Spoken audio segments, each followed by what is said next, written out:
I've always loved the idea of doing Game of the Years to cap off what is usually a really great year to play video games. I can't really think of any year in my entire life where I couldn't find video games that I really loved. Last year was extremely difficult to choose Game of the year before that, the year before that, and so on, because I have such a love for video games that it gets very difficult sometimes to even think about what could be the best game of the year. But this year, I've played quite a few games, but just not as much as I did before. There's so many fantastic games that will not be in this list. There's so many fantastic games that I played this year that just didn't make the cut for this list because this year I wanted to be more precise. There are games that are not on this list that I believe are some of the greatest games that I played this year, but it just so happens that they weren't in the top 3, and I really wanted to focus on that top 3. Just to mention those games and how good they were: Pokemon Legends Arceus, Ghostwire Tokyo, there's games like WWE 2K22, which I really loved as well. There's another game like Crisis Core, which I haven't finished yet, so I didn't think it was fair to put on the list, even though I'm having such a fantastic time with it. There's so many games that came out this year that are fantastic. It's not a slow year. It wasn't a slow year at all. It just so happens that these 3 specific games are my final 3 nominees. I wanted to be more decisive in not only this, but in a lot of things in life, so I thought what a great way to start than just to pick 3 games that I really thought deserved to be here. The first game that's going to be on this list is no doubt the spookiest game on this list, depending on how you look at it. I really enjoyed this game, and I really think a lot of people would enjoy this game too if they gave it a shot. This is The Quarry. So here we are, stranded in the great American wild with nothing but our wits to guide us. Will humanity prevail, or will we grow ravenous and resort to eating the flesh of the deceased like I saw in that one plane crash movie? I've always been a big fan of the experience that comes along with watching B-movie horror flicks. The beautiful connection that I feel when the lights are off and the TV is dead ahead of you and the sharp sounds are cutting all around me is always able to make me feel something. I don't watch bad horror movies just so I can complain about bad writing or how nothing makes sense. I watch those movies because I embrace the bad. I love the bad. The bad becomes lost to the point that it becomes good. I become the bad. The Quarry embodies everything I adore about those movies. A camp story in more ways than one. Discussing if they're, well, bona fide. Boner fide. Get it? Boner. Your wit knows no bounds. About a bunch of teenagers who go to Hackett's Quarry, a summer camp just for the summer job, are left stranded on the last day before they must go home. But this is the very same day that hunting season begins, to which their boss, camp counselor Chris Hackett, is extremely worried about. More worried than he really should be. What is being hunted? Who is the hunter? All is revealed over 7 hours or so in a really fun, thrilling adventure. The Quarry has a very cheesy story with eye-rolling dialogue, but I actually love that type of story, and honestly it's a journey that they send you on here that has some insane moments that can happen depending on how your story unfolds. Moments that had me nearly screaming. It's not exactly a scary game, but maybe that's just because I play so much horror in general. Even if they're not scary, they were heart-pounding and gruesome and even heartbreaking at times. It truly does have a very interesting story. Like its ancestor, Until Dawn, The Quarry is a choice-based game. A game that will let you decide how to tackle each situation, from as small as rejecting a person who likes you, or to how to run away from a snarling monster that's trying to eat you. Not only do choices change your path, but quick time events do as well. You can make a wrong choice and this could lead to one or all of your characters dying, but you could also fail a QTE that could end with the splattering of one of your characters, or the electrocution, or the shooting. You get it. There's a lot of stuff that can happen to your character depending on your own choices. It's a very sad thing to see characters die in this game because I actually like the characters in this game regardless of how annoying they may be. But as a person who works with kids from age 12 to 18, I know that they are not always the best decision makers in the heat of the moment. And let's be honest, who is the best decision maker in the heat of the moment? Not me, not Calvin, also known as Romer, and not you baby gangstas either. Dylan and Caitlin are especially my favorite characters. Dylan being a snappy and charming kidder who makes fun of every scene he's in, and Caitlin is always pushing forward while keeping everyone together. Honestly, I can name every character because they're just that fun. All of them have a purpose in the story, and all of them I want to see survive. Can't you, speed it up at all? I can try to encourage them. Go for it! You guys can do it! It's not working. We're gonna have to wait. My least favorite audience response to this game has been the response to the popular blonde girl, Emma. She has been called annoying, or people say she talks too much, or ooh, she has a YouTube vlog. And my response has always been, do you hate her because she is cute, or do you hate her because she is a bad person? Because she has not shown a bad streak in the whole game. She dresses well, she acts a little all about herself, and rejects a man a few times, and all of a sudden she's annoying. Am I seeing a pattern here? People cheering for her death because she has a vlog? Every sweaty man with a beard now streams on Twitch, but she can't have one vlog? Seriously? I really enjoyed having a laugh with these characters, and it made my day listening to their bad jokes and seeing them flirt with each other. When they were excited to party, it felt fun and endearing, and because of how fun they were, when they were in peril, I actually wanted to save them. Maybe that's just who I am as a person? I like to see the good in everyone, even in fictional video game characters. And there's so much good here. You think I was listening to a podcast about you? Okay, if anyone here had a podcast about them, it'd be me. Yeah, if there was a podcast called How to Look and Smell Like a Butt. Oh my god, you are so childish. At least I don't look and smell like a butt. It helps that the cast is so strong as well. Childhood sweetheart Brenda Song plays Caitlin, Miles Robbins as Dylan, Zach Tinker plays the lovable dope Jacob, and horror legend David Arquette plays Chris Hackett, who adds a layer of authenticity to the game, which can be said as well for someone like Ted Raimi, who plays the cop. Everyone sinks into their character, disappearing into the roles to the point that the more famous actors are not even noticeable anymore. While a lot of moments in this game can be silly, there are moments of genuine tension that come along with the horror. Moments that make my heart pound, scenes that will give you a little time to decide what to do. There are times in this game where I am screaming, "That is so sick!" at my TV when they unfold. There's a scene in the junkyard in particular that is one I specifically remember, but I don't want to go too far into it to avoid spoilers, but it is such an amazing moment, and it's such an overlooked moment in terms of video game moments of the year. The game is also gorgeous in terms of character models and environments. The character models are the best I've ever seen. Look at Emma and Dylan. I mean, just look at them. If you don't, I might, have to do something very bad. The locations you explore, a quarry, a forest, both pure horror tropes, a camp of course, calling back to Friday the 13th, or a junkyard calling back to the Dream Warriors. They all had a risk of feeling too tropey, but instead they have a magical ambience to them that feels so right and comforting. The lighting in the game is perfect, and scenes that are lit by lone lights inside and moonlight outside, or how the sun hits off the forest, are all just gorgeous. The way each scene is laid out has so much thought in it. The angle they present a doorway or the way a light source hits off someone's face. It's all meticulously designed. The music is delightful, again feeling like it has its own memorable beats, but while also borrowing from the likes of A Nightmare on Elm Street or Halloween. True horror fans made this, and they made it for people who wanted a game like this. It hits at the right times just as you're about to open a door or as you're exploring an area alone. The soundtrack is subtle, but underrated in the current year. I just had a great time going through all of this, and I don't think a game of the year should be reserved just for AAA games with 3,000 cutscenes. The Quarry is a game I could replay 1,000 times. There are plenty more secrets to find, plenty more choices to be made. I have a huge crush on Emma. This is a great game. Ladies, peace and love. See you later, kids! Yeah, Hackett's Quarry forever! Wow, how spooky was that? Spooky stuff, right? I actually really liked that game and thought it was very enjoyable. Replaying it even was really fun too. But let's move on to the next game on this list. And it's no doubt why this is here. This is a game that's going to be on a lot of people's Game of the Year list. It won the Jeff Keighley Award, Game of the Year Award. And that is Elden Ring.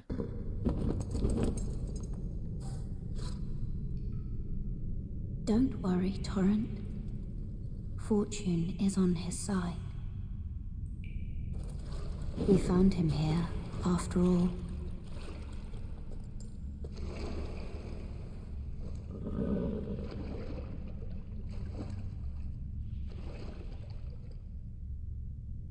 One of his kind is sure to seek the Elden Ring. Full disclosure before I go any further with this, I need people to be aware that I am a massive Soulsborne fan. I've played through every Soulsborne game, from Demon's Souls to the Souls trilogy to Bloodborne to Sekiro. In some cases I played these games more than 60 times each. I bring up this because it colors my perception of Elden Ring, with everything from my response to the announcement of the game to when I actually got to play the game. Elden Ring is truly a Souls game at heart. That's not a bad thing at all though. It has the series' usual combat styling, its collection mechanics, its leveling system, its pure style and everything, but in an open world. When they announced this game, because it's from Software, I was not worried at all. I was actually really excited, which is really strange for me. I'm not the biggest fan of open world games as I feel they rarely get it right. They tend to be too bloated with the same thing to do every 5 steps. The worlds can feel so empty with nothing to do other than menial tasks that are given. There are games that are the opposite of this, however, like Shenmue 1 and 2, Breath of the Wild, Red Dead Redemption 2, The Witcher 3, all do something similar to what Elden Ring does, and that's make the world mean something. Elden Ring's world is dense and fun to explore. From the moment I set foot in this world, there was an instant magic. A passage to the beach to my left, a walkway to the lake to my right, and a boss right in front of me. I could even go past the boss to 10 more directions. I could even go find something new, and the whole game is like this. It's about what you want to do, what you want to explore, and how you want to explore it. And with your Steed Torrent, it makes it very easily to do. There was never a moment in Elden Ring in my first playthrough where I was not on my toes, going around every corner, entering every cave, passing through every field, dashing through every lake. I was constantly feeling like I was traveling a world that was dangerous, and it felt so good. It meant that exploring was earned. If you want to see that horizon, if you want to see that lake, that castle, you have to fight for it. It's fun, but never gentle. It doesn't caress you. It punches you, but in a loving way. Stumbling onto different things in this game was always a driving factor for me. Many times during the playthrough, I was just walking around or riding around and a new boss would pop up under my feet trying to murder me. Dig around deep enough while exploring, you could find a whole new map where you can spend hours exploring. Elden Ring had secret areas that even on my 3rd time through, I was still shocked I found. No, like really, on my 3rd playthrough, I was in awe after finding a new area I never knew existed. It's not all just open, snowy, sandy, or grassy lands, it's also legacy dungeons.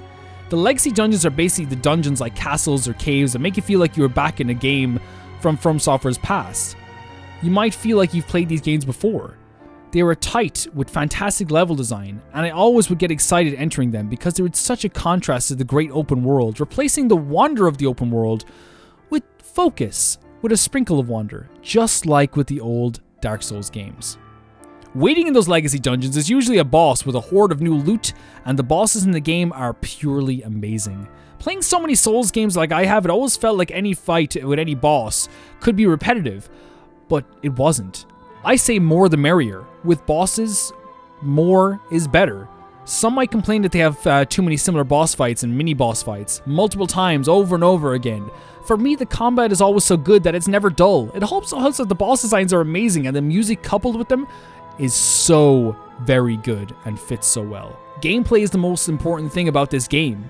You have your usual dodging and striking combat that has become so familiar. It feels like Dark Souls 3 in an open world, and I couldn't have asked for more. Without the good combat, it would take away the fun of exploration. As part of the incentive to explore is the creatures that you get to fight.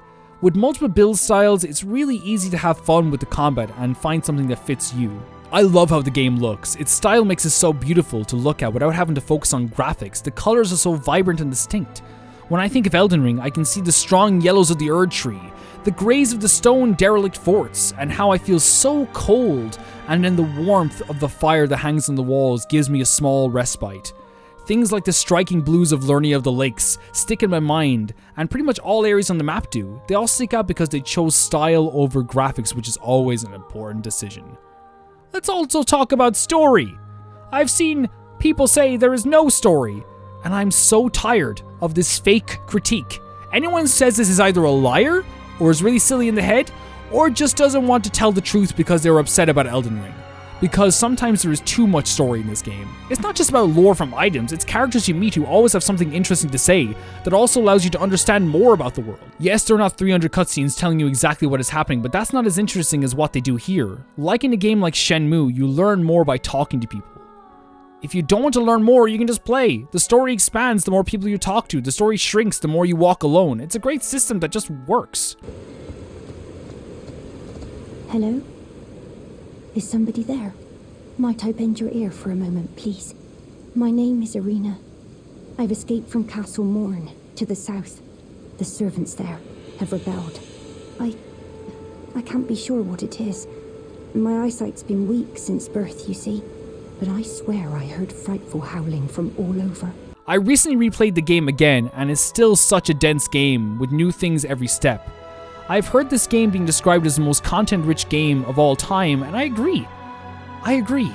From Software said, let us try and make a Dark Souls 3 style game, but with an open world. Dark Souls 3 is a near-perfect game, so even hearing that sounds scary, but they pulled it off in so many ways. Of course they did.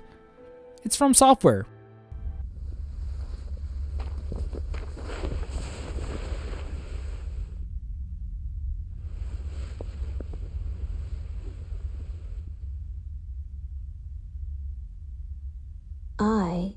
offer you an accord. I mean, it's Elden Ring. I mean, at this stage, like, what else can we say that's not already been said by a million people already? But the last game on this Game of the Year video list is another game that I truly believed was a pinnacle, a top-tier game, the best in class in a lot of cases as well. This is Xenoblade Chronicles 3. Yeah. My time left. Think about it. Wouldn't want to lose track of time and just run out. Today, it's exactly 3 months. 3 more months. And then I'll be gone from this world. I've thought about this a lot. About what I can achieve. What I'll leave behind. I will say this with a straight face, open and honestly. Xenoblade is a franchise that deserves to be mentioned in the same breath as Persona, Final Fantasy, or even Dragon Quest. For too long, the wider audience in the video game sphere has brushed these beautiful games off as just being anime games with fun battle systems, when they're much more than that. Xenoblade Chronicles 3 is one of the greatest games ever created. A Japanese RPG that is brimming with style, emotions, class, color, and violence, and has surpassed the first 2 Xenoblade Chronicles games for me, which if anyone understands how much I love Shulk and his gang, you would know how much that means to me. I let's played this game on the channel in full, and it was an experience I can never forget. The combat system in this game is incredibly fun. The amount of varying styles of classes that you could mix together with each character really made battles a constant, vibrant affair. I was never bored, and always excited to fight anything, as I would always be able to switch it up. 1 minute your character is fighting with a giant hammer, swinging slow and tanking an enemy. The next you are healing your group and keeping everyone alive. It helps also that you earn each class through the astounding side quests in the game. Xenoblade has always had a problem with side quests, and by problem I mean the side quests have sucked. But this is a massive 180 turn. Almost every side story feels like a massive part of the game. Feels like it needs to be played. I found myself wondering if I never played these, would the game feel incomplete, and maybe it would. I helped people defend their village, went on scavenger hunts, gathered parts for a robot creator, followed a mysterious man across the map, fought alongside a psycho against their own colony, and among every side quest I met characters I cared about and people I wanted to help. And I know more about it now. I know more about them. It never felt like a chore. It always felt important enough for me to care, and caring about side quests is so uncommon these days. The main story of the game is also a triumph. I found myself crying my eyes out at times and feeling so overwhelmed. They take their time telling a narrative that respects its characters. Every reveal feels so earned and makes sense. There was nothing in the gigantic, beautiful story that felt like it was going too far. It uses its superb characters to make its moments feel walked to instead of sprinted to. The characters are at their strongest point here. There are not many stronger parties in RPGs. It's up there with Persona 4, Final Fantasy X, or even Tales of Xillia. Noah, Mio, Tyon, Uni, Lan, Senna, along with the characters who affect the main story like Monica, Gondor, and my girl Shania, among so many others. I named out so many characters because they deserved to be named. They deserve to have their name and time in the sun. These side characters can also join your team, offering you support, and some are better than others. Gondor is the best in the entire game, but they're always good at filling holes that may arise when leveling your classes for the team. How each character grows and interacts with each other makes my heart feel so warm. From where they begin to how they end up has me feeling all kinds of emotions. I laugh with them, I cried with them, and felt as if the journey I traveled with them was long, but I would not have wanted to travel with anyone else. I keep saying I was bawling over the credits, because I could not handle not seeing these people again. And that to me is what is so heartbreaking about finishing a game like this. A game that is truly a 10. Never seeing your new friends in the same way again. Noah as a protagonist deserves so much credit too. A character who allows himself to feel weak while also carrying the weight of other people's emotions around him. He is true to himself and the people around him, but it never felt perfect. He is not perfect. He's fantastic. And that's what makes him so perfect, is the fact that he's not perfect. Xenoblade Chronicles 3 is a beautiful game with a gigantic open world. Each area you visit has a sense of scale that is unmatched. No other team other than Monolith are able to do this in games, where everything feels so real and so grand at the same time. Exploring each part of the map was a feast for the eyes and took my breath away. The art style is superb, and this is what matters most to me when it comes to visuals. Graphics to me and frame rate once again are proven to just not mean a lot when it comes to the legacy of a game. Once we start talking about facial animations, realistic water textures, frame rates, resolution, we are no longer talking about the beauty of a game. We are now talking about it like a product, and I just want to see video games that way. The biggest selling point of Xenoblade to me has always been a mixture of the vast lands you get to explore and the music that accompanies it. And this time around, the music is incredible. If you played this game and you did not put this on your GOTY list, I'd be very worried for you. Like, seriously. A soundtrack that always worked for the moment and never got tiresome, and at times made me prepared to feel something I wasn't sure I was ready to feel. It's just always amazing. Xenoblade 3 has more heart than most games, more talent behind it than most animes, more soul than any other game that claims to have the best graphics and visuals. It is, without a doubt, one of the greatest games ever made, not just one of the greatest games of the year. Cut it out! Hey! What? He'll apologize, right? Might do, might not. We each have a lifespan of 10 years. We call them terms. Life begins with our first term and ends at the close of our 10th. And over the course of those 10 years, we fight continually. Though in reality, there aren't that many who can hold their flame for the whole 10 years. I really felt like all the games in this list were some games that I really connected to. Xenoblade Chronicles 3 being one of the most emotional games I've ever played, Elden Ring being the top tier of open world games that you can even play, and then of course a game like the Quarry being a game that I enjoyed from start to finish, a game that I truly loved dearly, a game that honestly had this really childhood and childish connection with this horror movie style game. But if I had to choose one game to be my game of the year, it has to be Xenoblade Chronicles 3. Because when I look at the games this year that I played, I had a connection with each one of them. But Xenoblade is the only game that was able to give me the amazing scale of that open world while also making me cry and cry and cry over again. I really think that when it comes to Xenoblade, which was already a fantastic franchise, they perfected this in almost every single way. Xenoblade Chronicles 3 is my game of the year, and I'm very happy to call it my game of the year. If you have not played Xenoblade Chronicles 3 and are just doubting it because it's a JRPG, you have no idea what you're missing, because in terms of story, in terms of storytelling, character-driven stories, this is the top of the class.